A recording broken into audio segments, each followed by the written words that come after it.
So everybody, welcome to Think Local, Make Global.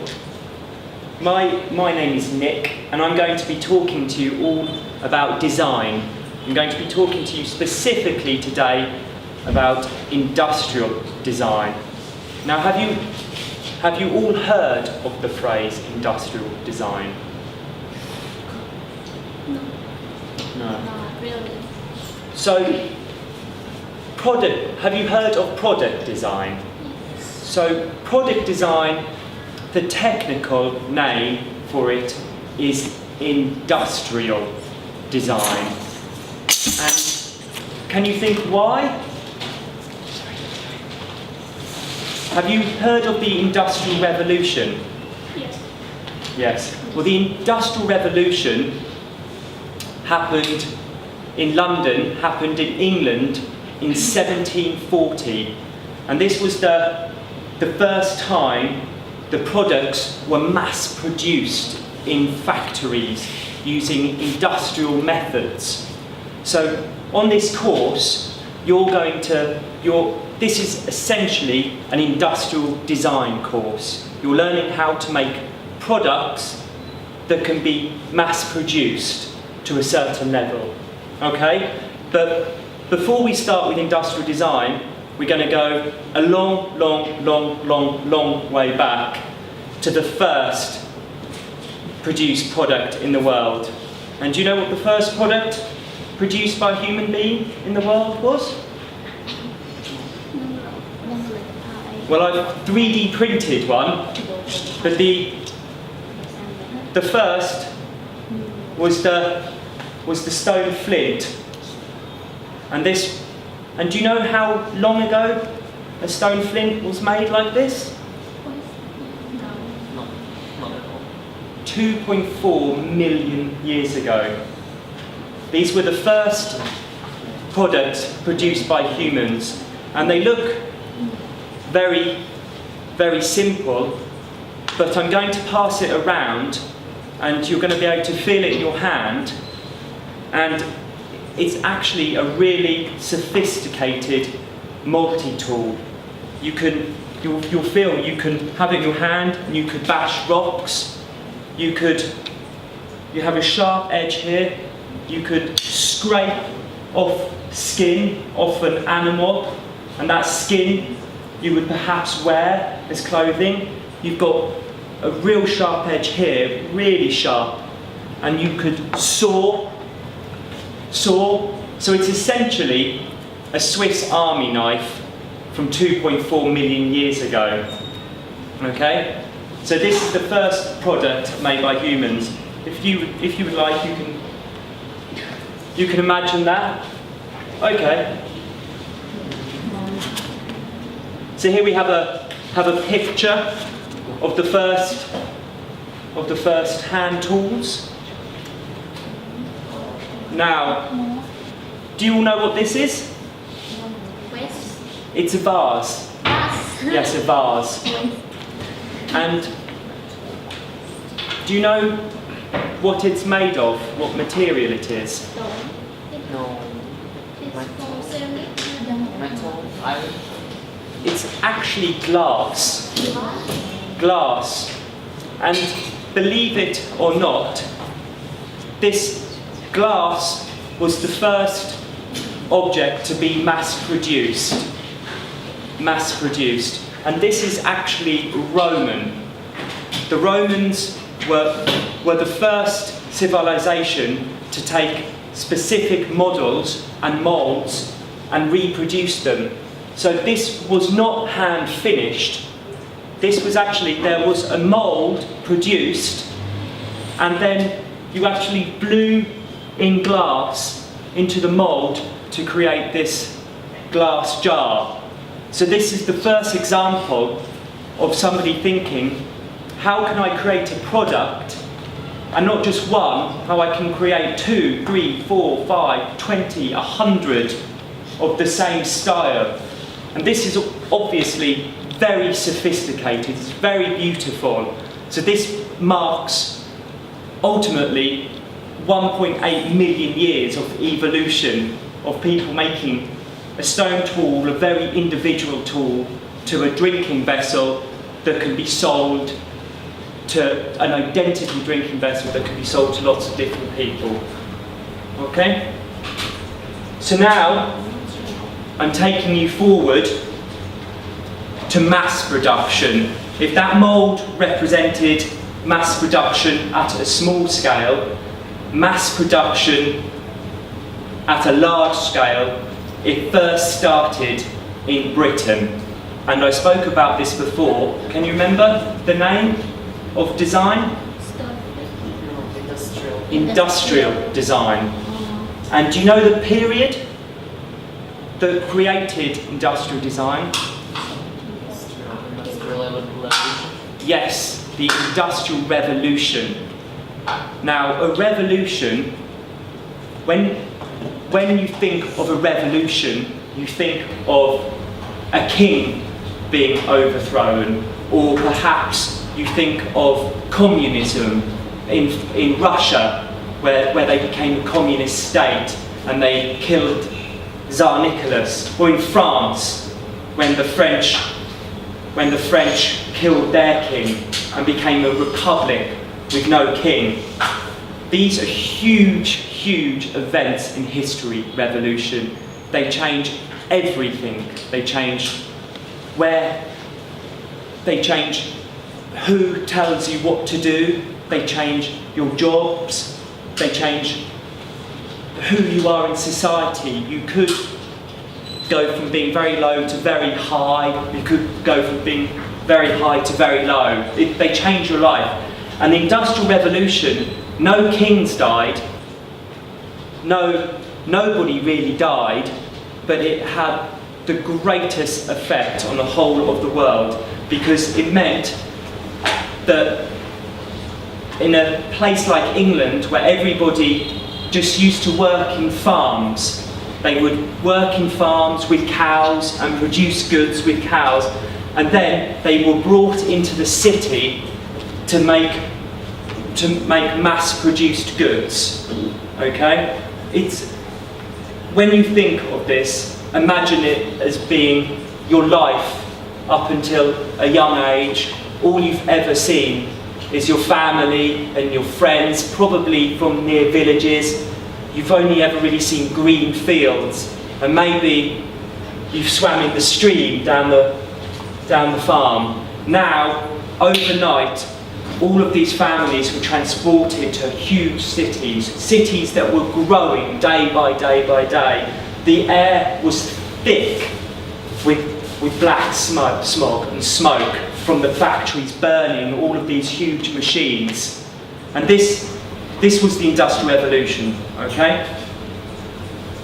And the Industrial Revolution was designed to produce goods for people, industrial goods, and very cheaply. So labour was cheap, and you could now have 100 people in a factory producing 1,000 objects in a day.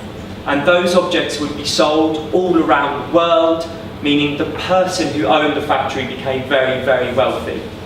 And with this wealth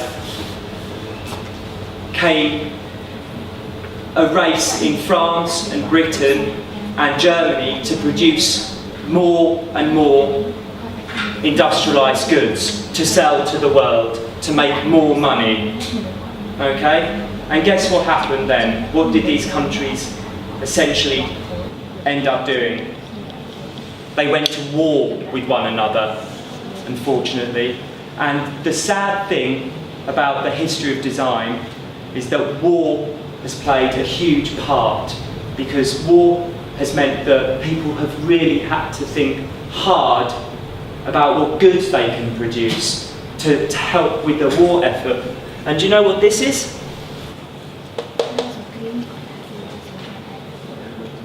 Any guesses? Imagine it had baked beans in it. It's a tin can.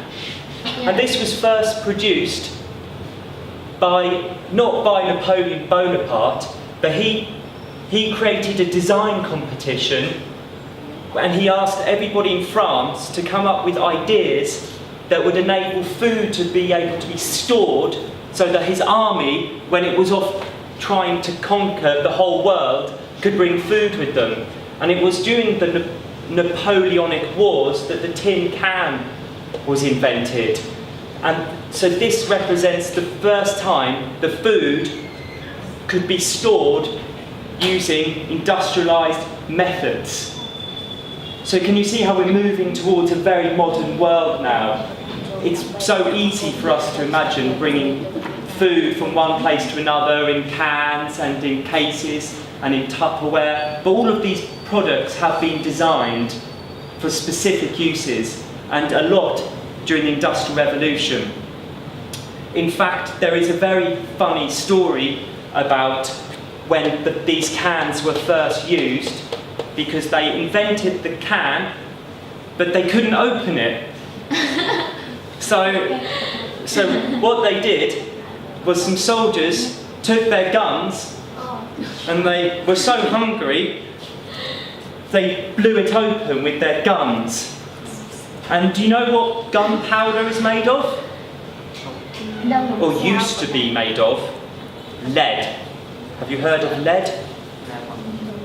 Lead is a type of metal that is very heavy. It's extremely heavy, and it's also very poisonous. Here's some lead. Yeah, I was expecting that to be heavier, but this is lead. But lead's very poisonous, so these soldiers who all blew open their cans all ate lead and died.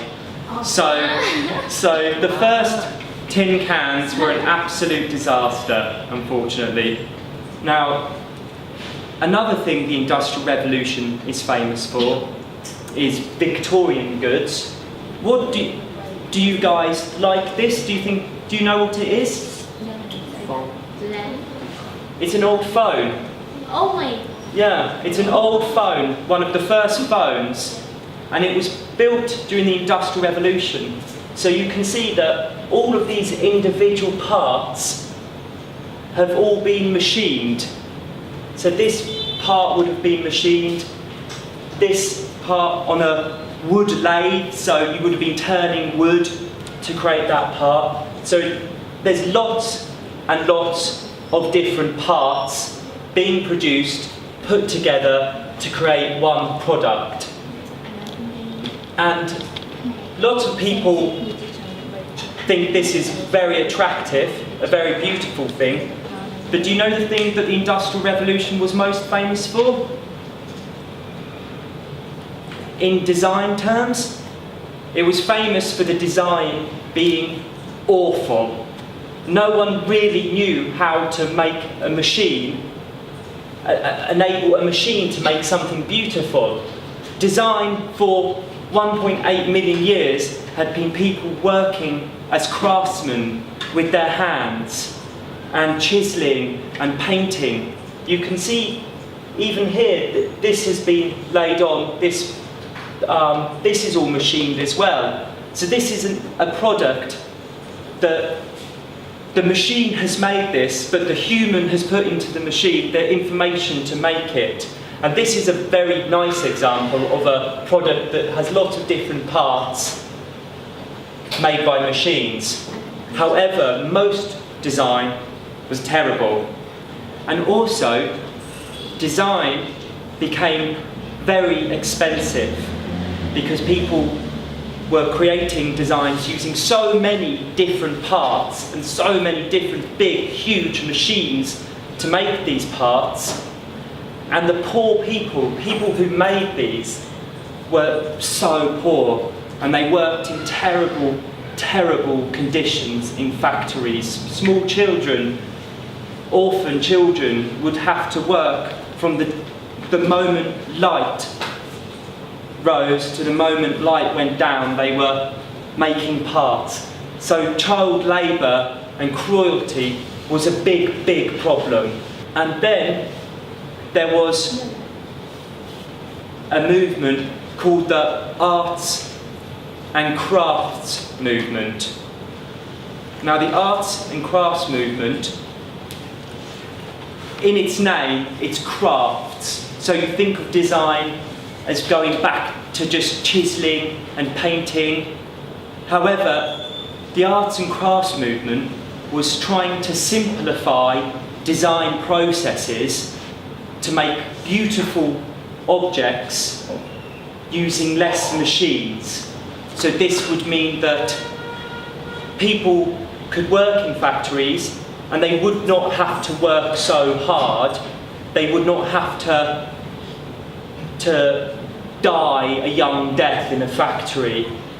But crucially, it was good design. They wanted good design for the masses. So this is very crucial, the arts and craft design. In a nutshell, the idea is easily produced goods that lift people out of poverty by enabling them to work less hours and also being able to afford the goods that are produced. And this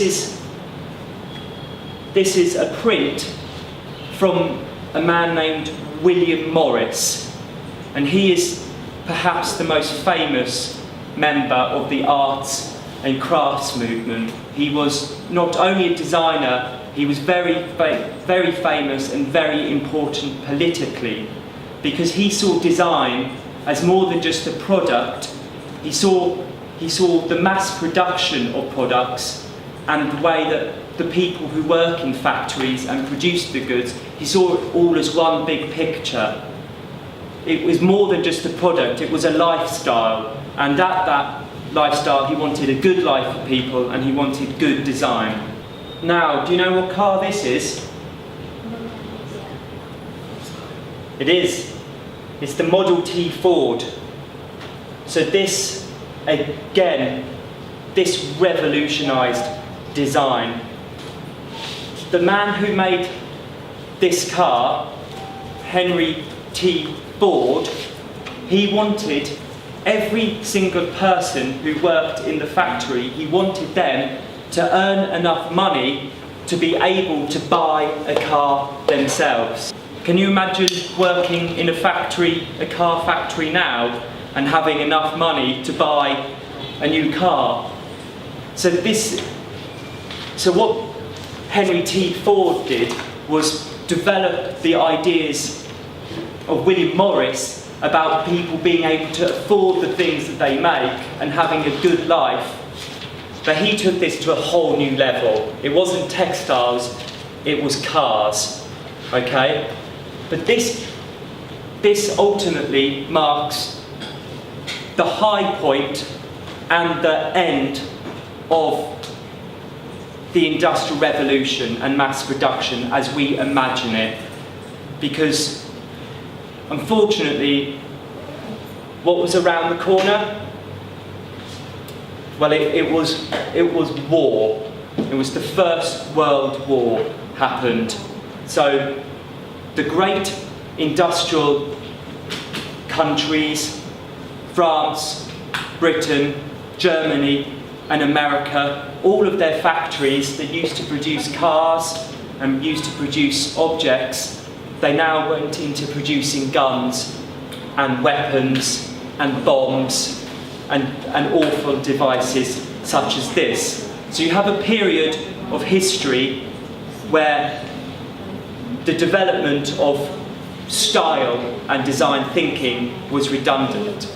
After the First World War, when the First World War had finished, the people and the great designers, they wanted to create a new design style.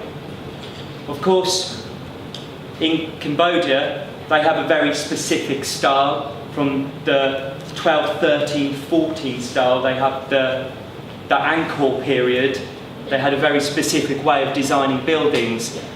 And in a globalized world where cultures after the First World War, where cultures do not have their own design style, there was to designers after the First World War a whole new world to be designed. And they wanted it to be a complete rejection of these big, heavy industrial goods that they were produced. They wanted it to be style, and probably the most famous and important architect and designer from that period was called Miles van der Rohe. And he called his design style skin and bones, because he wanted to take advantage of new industrial design methods to produce furniture that was very light. This chair is from 1929. 1929. It looks incredibly modern, doesn't it? But it's nearly 100 years old. If you had an original one of these, you were a very, very lucky person, because you have a lot of money now. How much is that worth, do you think, today? That chair? You could, Vitra design them now, so you can buy, using the same methods, £5,500. That's a new. To buy an original, 1.5 million maybe? 1.5 million. Oh my god. Yeah, for a chair. Yeah, you do not get bigger in design than this. It is called the Barcelona chair. Barcelona chair, 1929. But can you see why he called it skin and bones? These are the bones, and this is the skin. It's just very light. There's no heavy architecture, no heavy parts. Okay? Now, everything we have looked at so far has been made out of glass, or metal, or leather. Whereas, believe it or not, in the late 1800s, plastic started to be worked with. In fact, the first injection moulding, have you heard of injection moulding machines? So we all have, look around here, there are so many things that are made of plastic. And they are made by heating up tiny beads of plastic to a high temperature, and then almost using a syringe to push the plastic into a mould just like the Romans would have used to make glass, a simple mould, and with pressure and power it pumps plastic into a mould, and that's called injection moulding. Nowadays, using these beads, these are pellets, these go into a machine, you could produce, this is injection moulded, you could produce, if you see a factory with this in, one of these is being produced in a machine every 5 seconds. It comes out, again, out every 5 seconds. That is modern injection moulding. But believe it or not, that technology was first developed in 1879. But it was not mass produced until it was not used as a technology to mass produce goods until 1939. And what happened in 1939? The Second World War. So, all of a sudden, America, Germany and England, they had to produce goods for their soldiers, water bottles, and injection moulding was developed hugely in the Second World War to produce goods very quickly. If you can produce a plastic bottle in 3 seconds, it's a revolution in manufacturing. And up until after the Second World War, nobody really thought of creating something beautiful out of injection moulding. It was just bottles like this that you see on the table here, just perhaps very simple objects like this. But then in 1960, there was a designer called Werner Panton, and he had, funnily enough, in the 1950s, he had had a discussion with no one less than Miles van der Rohe, and they had a dream about creating a chair out of plastic that could be cheaply and quickly made and injection moulded. And this is it. This is the Panton chair from 1960. It's made out of plastic that's injection moulded, and that is the first injection moulded chair in history. It's also absolutely beautiful, isn't it? You can buy these now from Vitra again for a few $1,000s. You can have a replica. Again, if you have an original in your house, $10. But do you want to change the slide? So now we live in the golden age of materials and manufacturing practices. All of these old ideas, injection moulded, thin metal, bones with light materials, they're a thing of the past, or at least they were to the new designers. So now designers are practicing with all different materials. So guess what this chair is made of? It's actually carbon fibre. Oh. Carbon fibre. Fiber. Can you see? It's carbon fibre that has been knitted using traditional techniques, and carbon fibre is loose, and when it dries it can become very, very hard and very light. So he wove, a designer called Marcel Regime, he designed this chair by using carbon fibre in traditional weaving techniques to make, would you go back, Leo? Yeah. To make a chair that almost defies gravity. It's an unbelievable piece of design. Now this is a table that has been designed using very modern techniques. And the techniques used to produce this, if you have an idea over the next 2 months, we can possibly make something similar to this. Because what he did was he created this on the computer, a CAD model, and then he used a milling machine, a cutting machine, wooden cutting machine, and he cut it in pieces just 5 millimeters thick.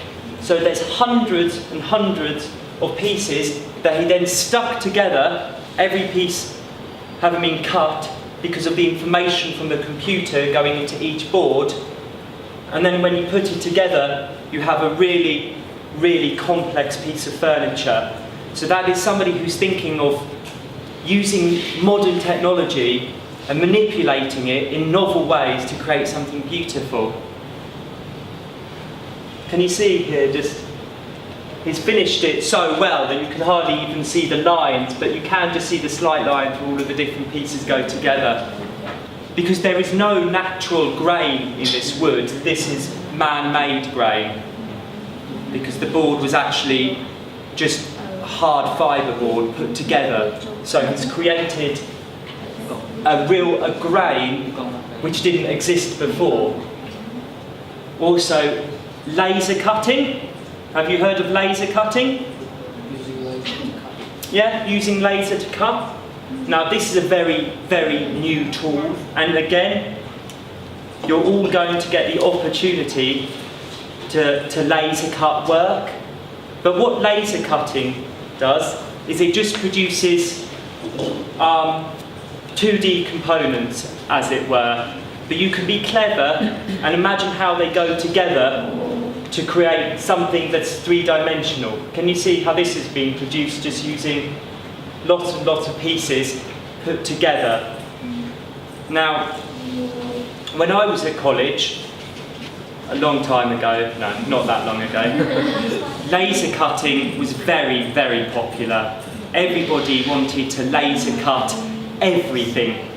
And the teachers called it 2.5D design. 2.5D. Because you were taking 2D pieces and just putting them together. This was a criticism because it was such a new technology. People were fascinated by it, but hadn't failed to really make anything beautiful with it, okay?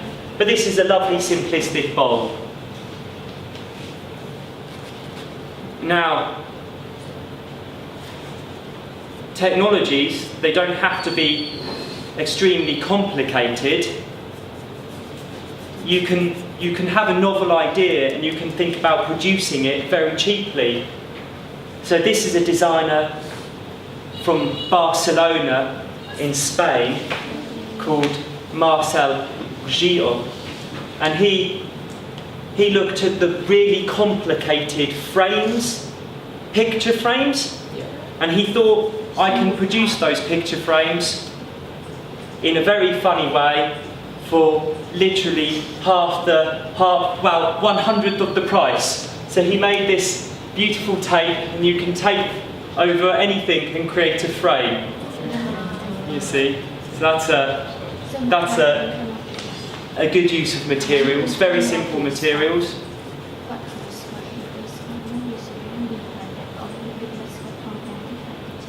Now, we just talked about 3D CAD and how you make 3D CAD, and these are the first products that you've seen up here that have been rapid prototyped. Okay, so rapid prototyping, and we have a rapid prototyping machine over there, and you're going to be able to rapid prototype your own goods, but this is the most modern technology, and it's fantastic technology for making 3D objects, and I bet none of you can guess. Well, these are vases, aren't they? But do you know what this represents? Have a guess.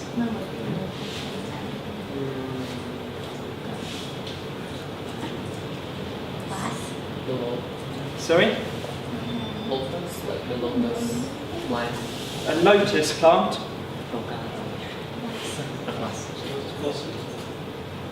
He said it would be vase.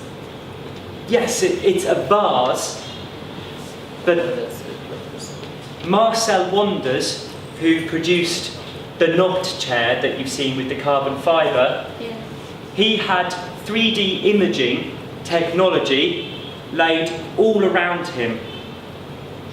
And you know what he did? Achoo! He sneezed, and the microbes from his snot, out of 5,000 that were captured using 3D imaging technology, he scaled them up and then 3D printed his snot to make vases. Ew. So that's. Yeah.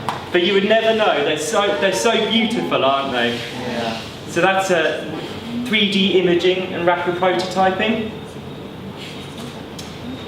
and building on the 3D imaging. Now, when you build on the computer, you make a model. You will learn. Some of you are architects, so you already, no doubt, have used computer-aided design programs. But this work here is by a Swedish design company called Front, and they have lots of imaging hardware set up, and they just sketch in real time. They sketch in space, and that information is captured and then it's 3D printed and it's made into actual real furniture. Okay? And there you have it. That is basically 2.4 million years of human design, and it's fitting that right here we have a 3D printed Paleolithic, so a Stone Age man tool.